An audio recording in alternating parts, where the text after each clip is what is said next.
ओम भूर्भुवः स्वः तत्सवितुर्वरेण्यं भर्गो देवस्य धीमहि धियो यो नः प्रचोदयात्। आज मैं अमृतवाणी का एक और पार्ट आपके सामने लेके आया हूँ। आज मैं परमात्मा के उस स्वरूप का वर्णन करूँगा जिसको हम भारतीय मान्यताओं के हिसाब से तो वर्णन करेंगे ही, लेकिन हम उसको विज्ञान के हिसाब से ही वर्णन करेंगे। और विज्ञान के हिसाब से जब वर्णन करेंगे तो विश्वास रखिएगा, ये फिर धर्म का जो स्वरूप है, परमात्मा का जो स्वरूप है, अध्यात्म का जो स्वरूप है, जो किसी वर्ग विशेष के लिए नहीं रह जाएगा, ये किसी जाति विशेष के लिए नहीं रह जाएगा, ये मानव मात्र के लिए जाएगा, जिस पर गीता लिखी गई है। गीता में परमात्मा का वर्णन किया गया है, और जब परमात्मा के बारे में लिखा गया है तो उसमें कहते हैं हजारों सूर्यों के समान तेज। भगवान जब अपने विराट स्वरूप का दर्शन कराते हैं अर्जुन को तो हजारों सूर्यों के समान तेज। हाँ, यहाँ से शुरुआत करते हैं परमात्मा दरअसल कैसा है। तो कहते हैं, अगर मैं इसको बहुत संक्षेप में और विज्ञान की भाषा में परिभाषित करूं तो परमात्मा क्या है? Source of energy. क्योंकि सूर्य क्या है? Source of energy. परमात्मा क्या है? Source of energy. आत्मा क्या है? Part of energy. और जप, तप, योग, ध्यान, ये सब क्या है? प्रोडक्ट ऑफ एनर्जी, यानी कि एनर्जी का उत्पादन। देखिए, जप माने एनर्जी का उत्पादन, और तप कैसे कहते हैं? तब कहते हैं जब एनर्जी को हम बहने से, खर्च करने से, वेस्ट करने से उसे रोक पाते हैं तो उसे हम तप कहते हैं।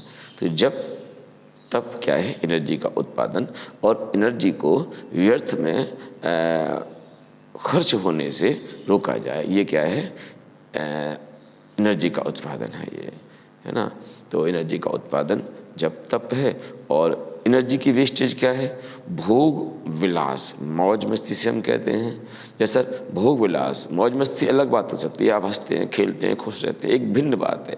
लेकिन आप इंद्रिय भोग के आधार पर अगर खुश रखना चाहते हैं तो इंद्रिय भोग में जो आपको सुख मिल रहा है, दरअसल वो सुख कुछ और नहीं है, वो आप ही के अंदर की शक्ति की क्षीणता है। आपके अंदर की शक्ति क्षीण हो रही है, खर्च हो रही है, उसके बदले आपको थोड़ा सा वो अल्पकालीन सुख मिल रहा है।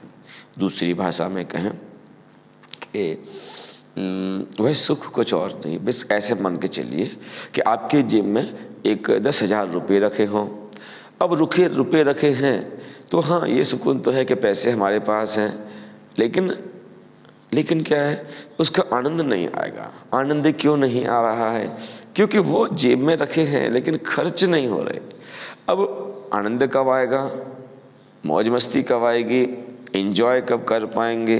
कि जब वो 10,000 रुपये हम खर्च करना शुरू कर देंगे। तो देखिए, दो घटना एक साथ घटेंगी। एक तरफ तो हमारे पैसे खर्च हो रहे होंगे, हमारी जेब हल्की होती जा रही होगी, हमारे पैसे कम होते जा रहे होंगे, समाप्ति की ओर बढ़ रहे होंगे। और दूसरी तरफ जो पैसे खर्च हो रहे होंगे उसमें मौज आ रही होगी, मस्ती आ रही होगी, इंद्रिय भोग विलास के साधनों को हम भोग रहे होंगे और कहेंगे बहुत एंजॉय हो रहा है। तो दरअसल मानव मात्र ने इस संसार में इस तरह के एंजॉय खोज लिए हैं, इस तरह के उसने आनंद खोज लिए हैं, इस तरह की उसने मौज मस्ती खोज ली है। बिल्कुल गुरुजी कहते थे, एक कुत्ते की तरह से, जिससे कुत्ता जब हड्डी को चबाता है तो उसके मुख से खून निकलना शुरू हो जाता है।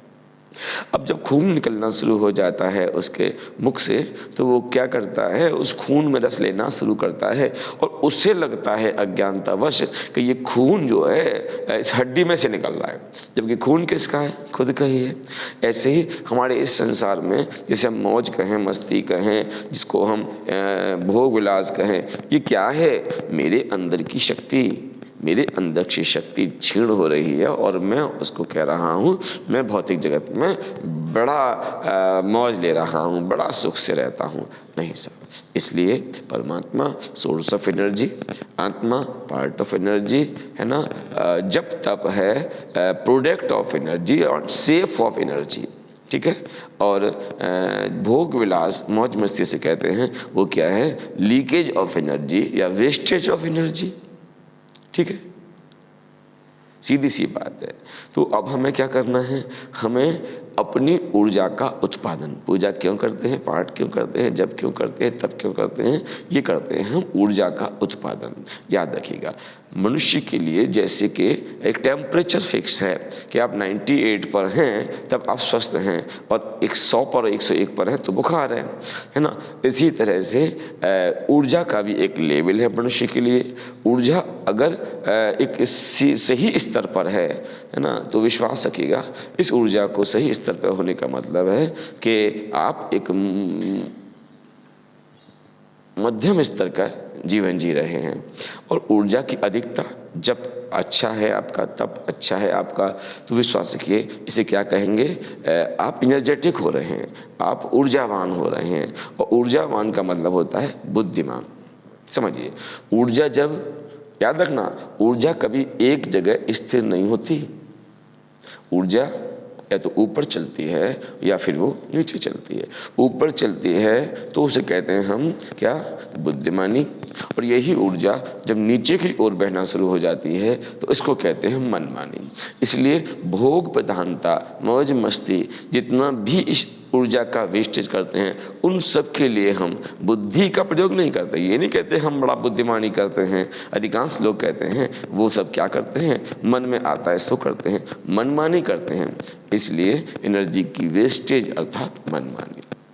समझिए, अब हमें करना क्या है, याद रखना, हमारा मन नीचों की ओर, अधोगति की ओर चलता कब है, एक विशिष्ट टेम्पर्ड से वो नीचे आ जाता है। यदि मैं अपने विचारों के साथ अपनी ऊर्जा को जोड़ूंगा नहीं, याद रखिएगा, मैं अपने विचारों के साथ अपनी ऊर्जा का उत्पादन नहीं करूंगा, मैं अपनी मान्यताओं को ऊर्जा के उत्पादन से नहीं जोड़ूंगा, मैं अपने संस्कारों को ऊर्जा के उत्पादन से नहीं जोड़ूंगा, तो विश्वास रखिए मेरी चाहत, मेरी इच्छा, मेरी कामनाएं अधोगति की ओर चलना शुरू हो जाएंगी, और जो मेरे हाथ में भी नहीं है। हाँ, विवेक कहेगा ये ठीक नहीं है, अंतरात्मा की आवाज़ कहेगी ये ठीक नहीं है, फिर मैं नाना प्रकार के तर्क खोजूंगा। तर्क, और लोगों को लगेगा बड़ा बुद्धिमान है। दरअसल वो तर्क क्या है, मैं एक घटना बताता हूँ। एक व्यक्ति ने मुझसे कहा, हाथ में सिगरेट लगी हुई थी, कि पंडित जी मुझे गीता के 18 अध्याय के विषय में आपसे बात करनी है। तो उसकी सिगरेट देखकर मुझे कुछ अटपटा लगा। मैंने एक बच्चे को बुलाया, उससे कहा बेटा बताओ इनको जरा कि सिगरेट पीना अच्छा है कि बुरा है। उस बच्चे ने कहा सिगरेट पीना अंकल बुरी बात है। तो मैंने कहा उसे भाई साहब अभी आप इस बच्चे के बराबर भी योग्य नहीं हैं, गीता के 18वें अध्याय की बात तो चलती कहाँ है। तो दरअसल हम सबके अंदर यही स्थिति है, हम गीता के 18 अध्याय का पाठ करते हैं, हम गीता की बात करते हैं, हम रामायण की बात करते हैं, हम महाभारत की बात करते हैं, और हम ज्ञानियों के बीच में बैठ जाएं तो हम प्रयास करते हैं, ये दिखाने का प्रयास करते हैं सर हमसे बड़ा ज्ञानी कोई नहीं। हम एक ही काम करते हैं, हम तर्क करते हैं, तर्क और तर्क वितर्क, गुरुदेव कहते हैं इनसे रहो सतर्क। और अधिकांश पुरुष यही काम करते हैं। उनसे कहिए ये मान्यता है, गुरु ऐसे कहते हैं, गायत्री ऐसे कहती हैं, जब यूँ करना चाहिए, यज्ञ के ये फायदे हैं, ध्यान के ये फायदे हैं, और वो कहते हैं नहीं नहीं सब बेकार की बात है, वो सब बेकार की बात है। दरअसल जो बेकार की बात जो कहते हैं ना, उसके पीछे उनके अंदर एक नशा होता है। और नशा क्या है समझिए ना, नशा ये नहीं है कि हम बुद्धिमान हैं। अरे बुद्धिमान होते तो बीड़ी ना पीते, सिगरेट ना पीते, तम्बाकू ना खाते, शराब ना पीते, कुछ नहीं करते। उनके अंदर एक नशा होता है कि हम पर धन है, हम पर सफलता, उन्हें लगता है हम सफल हैं बस। और ये जो पंडित जी बता रहे हैं इन पर क्या है, इनके पे कुछ किताबों की बातें हैं, व्यर्थ की बातें हैं, और जो पंडित यूँ ही करते रहते हैं, इस तरह के नशे में चूर रहते हैं। इसलिए मैं आपसे कहना चाहूँगा कि इस दुनिया में एक ही सूत्र है उस परम सत्ता को, उस परम सत्ता तक पहुँचने का, दूसरी भाषा में कहें परम सत्ता तक नहीं पहुंचने का, लक्ष्य तक पहुंचने का। क्या सूत्र साहब, एक सूत्र क्या है कि आप परमात्मा के समीप पहुंचना चाहते हैं, आप श्रेष्ठता के समीप पहुंचना चाहते हैं, आप गुणवान बनना चाहते हैं, आप अपने कर्मों को श्रेष्ठ करना चाहते हैं, तो आपको अंदर देखने के लिए मजबूर होना पड़ेगा, आपको अपने अंदर झांकना पड़ेगा। जब तक आप अपने अंदर नहीं झांकेंगे, विश्वास रखिए आपके अंदर परिवर्तन आने वाला नहीं है। और ये परिवर्तन आप जान भी जाएं कि मेरे अंदर कमी क्या है, लेकिन जब तक आप एनर्जेटिक नहीं होंगे, ऊर्जावान नहीं होंगे, तब तक क्या होगा, उस कमी को आप दूर नहीं कर सकते। है ना। मैं हमेशा बताया हूँ, जैसे उंगलियों को लेकर कहता हूँ कि नीचे की उंगली जो है ये क्या है, ये वैसा इंद्रिय है। इसके ऊपर क्या है, मन है, मन इसका स्वामी है। मन का स्वामी, मन के ऊपर क्या है, बुद्धि है, और बुद्धि के ऊपर क्या है, आत्मा है। अब हो क्या रहा है, आत्मा, और ये क्या है, परमात्मा। अगर हम कहें कि इस आत्मा का संबंध परमात्मा से डिस्कनेक्ट हो गया है तो आत्मा कैसी है, निर्बल। और निर्बल आत्मा बुद्धि को संदेश देती है जो बलहीन नहीं है।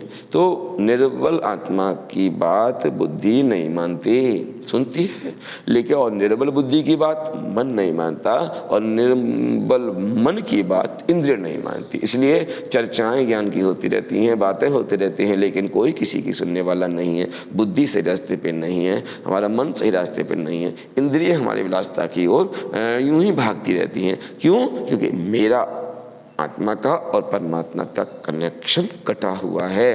तो एक ही काम करेंगे हम, क्या कि अपने कनेक्शन को भगवान से हम कैसे जोड़ें। इसका नाम पूजा, इसका नाम ध्यान, इसका नाम योग, इसका नाम जप। याद रखिएगा। इसलिए इस दुनिया में 3 तरह के लोगों ने एक बात कही है, क्या कि गुरुदेव कहते थे जो भगवान से जुड़ जाएं, जो भगवान से जुड़ जाएं वो बाबा जी, है ना। और जो घर गृहस्थी में ही अपने लिप्त रहे वो जाबाजी, है ना। और जो भगवान से जुड़ने का नाटक करें, घर गृहस्थी को पालने का भी नाटक करें, ना वो घर गृहस्थी के 100% हो पाए, ना भगवान के 100% हो जाएं, फिर उसके मुंह से निकलती है बहानेबाजी। हम ऐसे थे, ये मजबूरी थी, ये कमजोरी थी, ये आ गए थे, वो आ गए थे, इसलिए नहीं कर पाए, उसलिए नहीं कर पाए, अरे बड़ा उम्र पड़ी, फिर देख लेंगे, बुढ़ापे में। ये सारी कहानी हम सब कहते रहते हैं। कारण क्या है? क्योंकि हम अभी परमात्मा के स्वरूप को नहीं जानते। अभी हम परमात्मा के मिलने के क्या फायदे हैं। परमात्मा कोई व्यक्ति नहीं जिसे गले से आप लगा लोगे। परमात्मा क्या है? आपके अंदर की संभावनाओं का, आपके अंदर जो संभावनाएं हैं उनके विकसित करना, उनको अपने चरम सीमा तक पहुंचा देना, यही परमात्मा का विराट स्वरूप है। तो आपसे एक ही बात कहूँगा, एक मंत्र के साथ, जैसी मन स्थिति वैसी परिस्थिति। तो आपको अपनी ऊर्जा से, आपको अपने जप से, आपको अपने तप से अपनी मन स्थिति को अच्छा बनाना है, और मन स्थिति अच्छी बन जाएगी। विश्वास रखिए, बाहर की परिस्थितियाँ तो आपकी मन स्थिति की परछाई भर है। आपको होमवर्क परिस्थितियों पे नहीं करना। दुनिया यही गड़बड़ कर रही है, परिस्थितियों को ठीक करने का प्रयास कर रही है, लेकिन मनस्थिति को ठीक करने का प्रयास नहीं कर रही। हम आपसे करना चाहते हैं, आप अपने जप के माध्यम से, तप के माध्यम से, स्वाध्याय के माध्यम से, संयम के माध्यम से और गुरु के आशीर्वाद से अपनी मनस्थिति को अच्छा कीजिए। विश्वास रखिए, आपकी सारी परिस्थितियां अपने आप ठीक होती चली जाएंगी। कोई ग्रह, कोई नक्षत्र, कोई राहु, कोई केतु, कोई शनि आपका कुछ नहीं बिगाड़ पाएगा। बड़ी गलतफहमी हमारे अंदर बैठी हुई है कि साहब राहु की वक्री दिशा है, शनि की टेढ़ी दिशा है ना, केतु का साया है, इसलिए हम परेशान हैं। गुरुदेव ने कहा, बेटा गायत्री मंत्र की विशेषता क्या है? गायत्री चालीसा में दिया है कि ग्रह नक्षत्र ब्रह्मांड घनेरे सब गतिवान तुम्हारे तेरे, यानी कि ग्रह नक्षत्र ब्रह्मांड घनेरे सब गतिवान तुम्हारे प्रेरे, यानी कि इस संसार में जितने ग्रह नक्षत्र हैं इस गायत्री शक्ति की प्रेरणा से ही संचालित हैं, जिसके आप भक्त हैं, जिसके आप साधक हैं। और याद रखना, शनि जिससे आप डरते हैं वो सूर्य का पुत्र है, और गायत्री का इष्ट सूर्य है। आप उपासक किसके हैं? सूर्य के। आपकी मित्रता किससे है? सूर्य से। आपके गुरु कौन है? सूर्य हैं, और शनि उनका पुत्र है।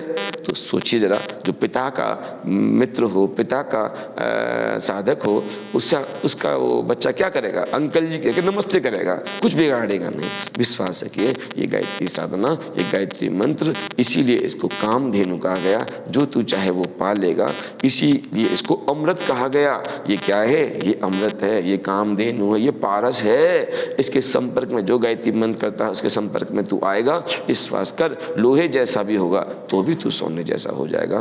तो आज मैं आपसे इतना ही कहूँगा कि आप परमात्मा के उस ऊर्जावान स्वरूप को समझिए, जब तप के द्वारा अपनी ऊर्जा का उत्पादन कीजिए, मनमानी के पीछे मत भागिए, बुद्धिमानी का प्रयोग कीजिए, है ना। मन स्थिति जब बदल जाएगी, आपके आसपास की सारी परिस्थितियाँ अपने आप बदलती चली जाएंगी। बहुत बहुत धन्यवाद, प्रणाम।